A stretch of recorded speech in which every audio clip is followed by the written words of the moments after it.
बिस्मिल्लाहिर्रहमानिर्रहीम, अस्सलाम वालेकुम। दोस्तों, आज हम बात करेंगे कैनेडियन प्रोविंस क्यूबेक की, क्योंकि क्यूबेक का जो वर्क परमिट प्रोग्राम है वो एक तरह से पीआर के लिए भी शॉर्टकट है। आप जानते हैं कि क्यूबेक का सिर्फ पीआर का जो सालाना कोटा है वो है 40,000, बल्कि 40,000 से भी ज़्यादा है, लेकिन बहुत सारे लोग उसके लिए क्वालिफाई नहीं कर पाते। अब वर्क परमिट का हम इसलिए ज़िक्र कर रहे हैं कि इसमें कुछ कैटेगरीज ऐसी भी हैं जिसमें लोएस्ट एजुकेशन या लोएस्ट एलिजिबिलिटी के साथ अप्लाई किया जा सकता है। कुछ ऑक्यूपेशंस ऐसे हैं जिसमें लीमिया की ज़रूरत नहीं भी होती है। लेकिन जो सबसे बड़ी चीज़ मैं आपको बताऊं कि अगर आपने कनाडा ये जो कैनेडियन प्रोविंस है क्यूबेक, इसके आरएसडब्ल्यू रेगुलर स्किल्ड वर्कर प्रोग्राम में अप्लाई किया हुआ है पीआर के लिए, तो ऐसी सूरत में अगर आप जॉब ऑफ़र लेते हैं, गो के उसके लिए जॉब ऑफ़र की ज़रूरत नहीं है, लेकिन अगर आप क्वालिफाई नहीं कर पा रहे हैं और आपको जॉब ऑफ़र लेने की ज़रूरत पड़ती है यानी वर्क परमिट की, तो ऐसी सूरत में जो एम्प्लॉयर है उसको लीमिया अप्लाई करने की ज़रूरत नहीं पड़ती, जो पीआर एप्लीकेंट हैं उनके लिए। तो यही वजह है कि अगर आप एप्लीकेंट हैं और जॉब के लिए आप सर्च करते हैं क्यूबेक में, तो आपके चांसेस बहुत ज़्यादा हाई हो जाएंगे पीआर के अप्रूवल के भी। लेकिन हम इसमें मेनली जो बात कर रहे हैं वो वर्क परमिट की। जो लोग पीआर के लिए एलिजिबल ही नहीं है या नहीं कर पाते हैं, उनकी एलिजिबिलिटी बहुत कम है, एजुकेशन कम है, आइल्स है या बिल्कुल ही कम है या नहीं है, तो उनके लिए क्या ऑप्शन हो सकते हैं, यही मैं आपको आज की इस वीडियो में बताऊंगा।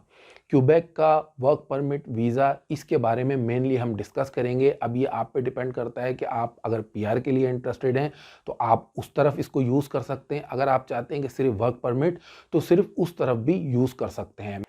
इस हवाले से तीन अहम चीज़ें, जॉब कैसे फाइंड की जाए, प्रोसेस क्या है और अप्लाई कैसे किया जाए, ये तीनों चीज़ें वन बाय वन मैं बहुत इजी करके एक्सप्लेन करूंगा।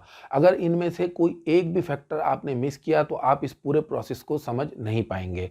ख़ास तौर पे पहले मैं उनका जिक्र करूंगा जो 24 इन डिमांड ऑक्यूपेशन है, लेकिन इसका ये मतलब नहीं है कि जो बाकी ऑक्यूपेशन के लोग हैं वो अप्लाई नहीं कर सकते, वो कर सकते हैं। इसमें शामिल है light duty cleaners, harvesting labour, labor in food, beverages, associated processing, labor in fish and seafood processing, transport truck drivers, butchers, meat cutter, fishmonger, retail and wholesale, agriculture service contractor, farm supervisor, specialized livestock workers, general farm workers, nursery greenhouse workers, industrial butchers, meat cutters, poultry prepare, fish and seafood plant workers। अब इनमें देखते हैं कि minimum या बगैर आइल्स वाली categories कौन सी हैं।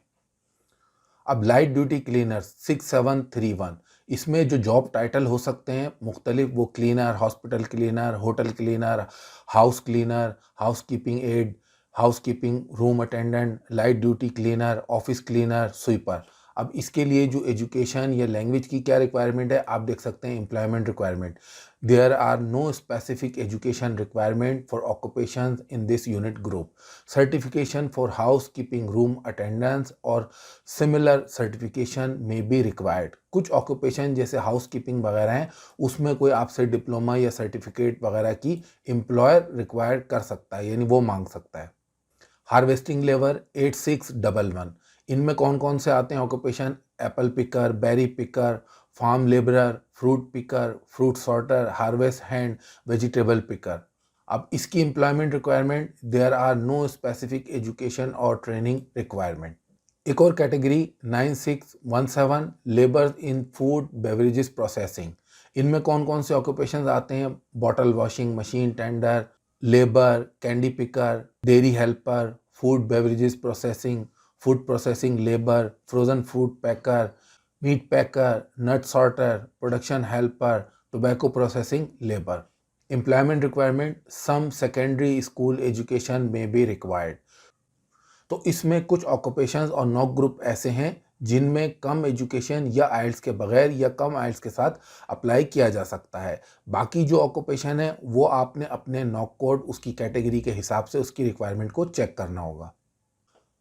अब जो 24 ऑक्यूपेशंस इन डिमांड, उनमें से जो बाकी ऑक्यूपेशंस हैं उनमें nurses, specialist, physicians, general practitioner, family physicians, allied primary health practitioners, pharmacist, medical laboratory technologist, इसी तरह मेडिकल लेबोरेटरी टेक्नीशियंस और बहुत सारे इसमें ऑक्यूपेशन शामिल हैं। अब इस हिस्से में जो मैंने आपको बताया, आप अपने ऑक्यूपेशन के मुताबिक सर्च कर सकते हैं और आपने उसकी एलिजिबिलिटी की रिक्वायरमेंट भी फाइंड एनओसी वाले पेज पे जाके खुद देखनी है। आइए अब जान लेते हैं कि इसका प्रोसेस क्या है। अब जॉब सर्च के लिए कई रिसोर्सेज हैं, उनमें से एक जॉब बैंक कनाडा, दूसरा monster.ca, इसके अलावा indeed.com.ca या indeed.ca। अब हम इंडीड पे यहाँ पे लाइट ड्यूटी क्लीनर ये लिख के आगे क्यूबेक प्रोविंस ये सेलेक्ट करके फाइंड जॉब, इस पर हम क्लिक करेंगे तो जो अवेलेबल होंगी वो हमारे पास आ जाएंगी। वो ये देखें आप, ये जॉब पोस्टिंग है और आगे उसकी डिटेल भी दी हुई है, यहाँ आप चेक कर सकते हैं। अब आपने अपनी जो कैनेडियन फॉर्मेट के मुताबिक बनी हुई रिज्यूमे है वो एम्प्लॉयर को भेजनी है। एम्प्लॉयर को कन्विंस करना वो आपका काम है। इसमें जो पर आवर सैलरी है लाइट ड्यूटी क्लीनर की वो है $13.75 पर आवर। ठीक है, इसी तरह मज़ीद भी है, $17 तक भी है, यानी तकरीबन ये $18 पर आवर बनते हैं, वो भी है। ये है क्लीनर सुपरवाइज़र, इसी तरह क्लीनर। तो यहाँ पे आपने indeed.ca पे या फिर monster.ca यहाँ पे भी आप इसी तरह लिख सकते हैं। यहाँ पे सर्च किया, अब देखें हाउस कीपिंग सुपरवाइज़र, इससे जो रिलेटेड वैकेंसीज थी वो हमारे सामने आ गई हैं। अब ये राइट साइड पे इस जॉब का डिस्क्रिप्शन दिया हुआ है, अप्लाई कैसे करना है उसका भी तरीका बताया हुआ है। आपने कोई यहाँ कोई प्रोफाइल वगैरह नहीं बनानी है। सैलरी इसमें देखें $22 पर आवर। ठीक है, नीचे आप देख लें इसके लिए एजुकेशन क्या है, no formal education required. Work experience कितना, कम से कम 2 साल का इसमें चाहिए। लैंग्वेज की इसमें रिक्वायरमेंट है, written and spoken English is required. अब इसका कोई ना कोई आपको प्रूफ देना पड़ेगा। तो ये डिपेंड करता है कि आपका नॉक कोड क्या है, एम्प्लॉयर की रिक्वायरमेंट क्या है। ठीक है, आगे आप देखें यहाँ पे हाउ टू अप्लाई, ये इस कंपनी का यहाँ आगे ईमेल एड्रेस भी दिया हुआ है, तो यहाँ आप अपनी जो रिज्यूमे है भेज सकते हैं। अब आपकी बेसिक रिक्वायरमेंट पूरी हो गई, यानी एम्प्लॉयर से आपका राब्ता हो गया, जॉब ऑफ़र और तमाम रिक्वायरमेंट पूरी हो गई। अब आपने अप्लाई कैसे करना है? तो वर्क परमिट अप्लाई करने का एक ही तरीका होता है, आइए ये भी जान लेते हैं। अब अगर प्रोसीजर्स की बात करें तो जो लो वेज कैटेगरीज़ हैं, यानी जिसमें कम सैलरी होती है, वो जो पोजीशंस हैं, उसके लिए जो टेम्परेरी फॉरेन वर्कर्स हैं क्यूबेक में, उसके लिए क्या प्रोसेस है वो यहाँ आप देख सकते हैं। ये ऑफिशियल वेबसाइट पर भी मेंशन है। इसमें एक एप्लीकेशन फॉर्म है जो कि कुछ इस तरह का होता है। ये एप्लीकेशन फॉर्म है, आप देखें, ये आपने फिलअप करके अपना जो एम्प्लॉयर है उसको भेजना होता है। एक ये फॉर्म हो गया, इसके बाद कुछ सपोर्टिंग डॉक्यूमेंट्स होते हैं। अब सपोर्टिंग डॉक्यूमेंट्स में आप देखें photocopy of pages of your passport, passport के जो आपके बायोडाटा वाले पेज होता है उसकी कॉपीज़ होती हैं। इसी तरह एक copy of your latest detail resume, आपकी जो रिज्यूमे है उसकी भी आपने एक साइड इस एप्लीकेशन के साथ लगाना है। Photocopy of your diplomas and corresponding transcript, अगर आपके पास कोई सर्टिफिकेट है, अपनी फील्ड से रिलेटेड कोई डिप्लोमा आपने किया है तो उसकी भी कॉपीज़ आपने लगानी है। तीसरी चीज़ इसमें थी पेमेंट ऑफ द फीस। अब आप देखें यहाँ पे लिखा हुआ है योर एप्लीकेशन फॉर CAQ।